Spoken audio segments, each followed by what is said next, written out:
மாநில பட்டியலுக்கு கல்வியை கொண்டுவர வலியுறுத்தி சட்டப்பேரவையில் முதலமைச்சர் பேசியுள்ள நிலையில் எந்தெந்த பட்டியலில் என்னென்ன துறைகள் உள்ளன என்பதை வரைகலை மூலம் விளக்குகிறார் சிறப்பு செய்தியாளர் அபிநயா.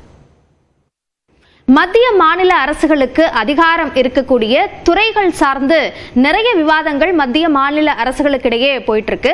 அது தொடர்பான ஒரு தெளிவை கொடுக்கக்கூடிய ஒரு பதிவு தான் இது. அந்த வகையில 7வது அட்டவணை, அரசியலமைப்போட 7வது அட்டவணையை எடுத்துக்கிட்டோம் அப்படின்னா அதுல முதல்ல இருக்கக்கூடியது என்ன அப்படின்னா மத்திய பட்டியல், மாநில பட்டியல், அதே மாதிரி பொதுப்பட்டியல் என்று 3 விதமா இதை பிரிக்கலாம். இதுல மத்திய பட்டியலில் இருக்கக்கூடிய துறைகள், இது தொடர்பான எல்லா சட்டங்களும் மத்திய அரசோட கட்டுப்பாட்டில் வரும். பாராளுமன்றத்தில் அதற்கான சட்டங்களை நிறைவேற்றலாம்.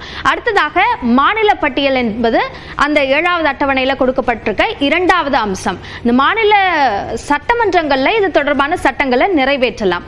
அடுத்ததாக பொதுப்பட்டியல் என்பது இதை கன்கரண்ட் லிஸ்ட் அப்படின்னு சொல்லுவாங்க. இதுல 2 அரசுகளுக்குமே அதில் உரிமை உண்டு. ஒருவேளை அதுல ஏதாவது கான்ஃபிளிக்ட், முரண்கள் ஏற்பட்டுச்சு அப்படின்னா பாராளுமன்றத்திற்கு தான் கூடுதல் அதிகாரம் என்பது அரசியலமைப்புல கொடுக்கப்பட்டிருக்க ஒரு விஷயமாக இருக்கு. இதுல குறிப்பா மத்திய பட்டியல்ல என்னென்ன முக்கியமான துறைகள் அப்படின்னு பார்த்தோம்னா பாதுகாப்பு, வெளியுறவுத்துறை, வங்கி, ரயில்வே, தபால், விமான போக்குவரத்து, இந்த மாதிரியாக கிட்டத்தட்ட 100 அம்சங்கள் இந்த மத்திய பட்டியல்ல இருக்கு.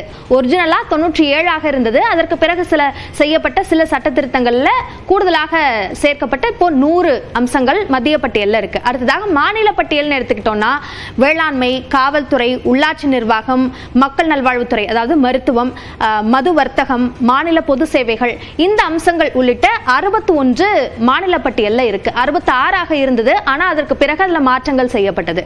அடுத்ததாக பொதுப்பட்டியல்னு எடுத்துக்கிட்டோம்னா கல்வி, வனம், குற்றத்தடுப்பு சட்டம், மின்சாரம், அறக்கட்டளைகள், தொழிற்சங்கங்கள், இதையெல்லாம் இது தொடர்பான முடிவுகள் எடுக்கிறதெல்லாம் பொதுப்பட்டியல்ல இருக்கு. இந்த துறைகள்ல தான் குறிப்பா மொத்தமாக 52 இருக்கு. முன்பு 47 இருந்தது, அது 52ஆக உயர்ந்திருக்கு. இப்ப இந்த துறைகள் சார்ந்த முடிவுகளை 2 பேருமே எடுக்க முடியும்.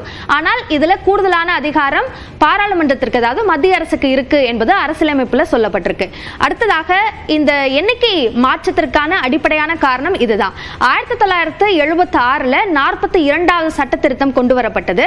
அந்த சட்ட திருத்தத்தின் அடிப்படையில் 5 அம்சங்கள் பொதுப்பட்டியலுக்கு போனுச்சு. அதுதான் கல்வி, வனம், வனவிலங்கு பறவைகள் பாதுகாப்பு, நீதித்துறை நிர்வாகம் மற்றும் வெயிட்ஸ் அண்ட் மெஷர்ஸ் என்பது அந்த ட்ரேட் தொடர்பாக இருக்கக்கூடியது. இந்த 5ம் மாநில பட்டியலிருந்து பொதுப்பட்டியலுக்கு போனது. இதுதான் இதுல முக்கியமா கல்வி, இது தொடர்பான விஷயங்கள் தான் நீட் மாதிரியான விஷயங்களும் சரி, பல்கலைக்கழகங்கள் சார்ந்த முடிவுகள்லையும் இந்த முரண்கள் வர்றதுக்கு இது பொதுப்பட்டியலில் இருக்கிறது முக்கியமான காரணம். அதனாலதான் அதை மாநில பட்டியலுக்கு கொண்டு வரணும்னு கேட்கிறாங்க. இதுல இந்த மாற்றங்களை செய்ய வேண்டும் என்பதும் இன்னைக்கு முதலமைச்சர் சொல்லியிருக்கக்கூடிய அதுல இருக்கக்கூடிய கவனிக்கத்தக்க ஒரு முக்கியமான கோரிக்கையாக நம்ம பார்க்கலாம்.